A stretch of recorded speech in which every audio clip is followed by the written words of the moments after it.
Inireklamo ng murder at frustrated murder ang mga sangkot umano sa pagpatay kay dating PCSO official Wesley Barayuga noong 2020.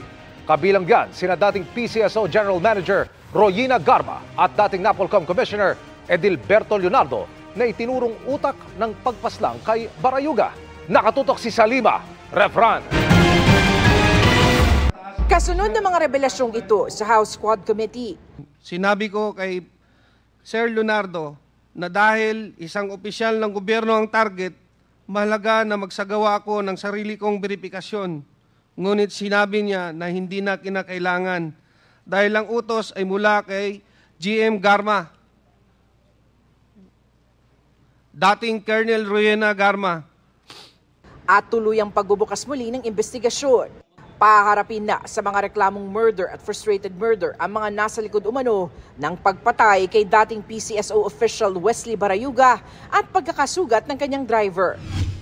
Bit-bit ang case files ng investigasyon ng Joint Task Force ng PNP-CIDG at ng NBI Organized Transnational Crime Division, pinangalanan sa reklamo bilang principals by inducement sina dating PCSO General Manager Royina Garma at dating NAPOLCOM Commissioner Edilberto Leonardo.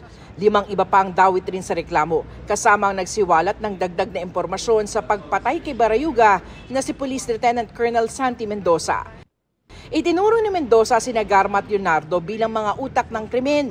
Nauna nang tinanggi ito ni Garma at Leonardo sa Quadcom. Kasama rin sa reklamo ang kinontak ni Mendoza para kumuha ng hitman na si Nelson Mariano. At ang kinuha umano nitong hitman na si Elias Stokes na isa rin palang pulis. Kinilala si Elias Stokes na si Police Senior Master Sergeant Jeremy Kausapin. May inireklamo ring isang alias Loloy at isa pang John Doe. Inirekomenda rin gawing state witness sina Mendoza at Mariano dahil sa pakikipagtulungan sa investigasyon. Sasailalim muna sa evaluation ng National Prosecution Service ang mga reklamo bago isalang sa preliminary investigation. Si Garma, Nobyembre pa nasa Amerika kung saan siya nakadetain dahil umano sa aligasyon ng money laundering at human rights violations. Si Leonardo walang tugon sa mga text sa numerong hawak namin. Patuloy na kinukuha ang panig ng iba pang inireklamo.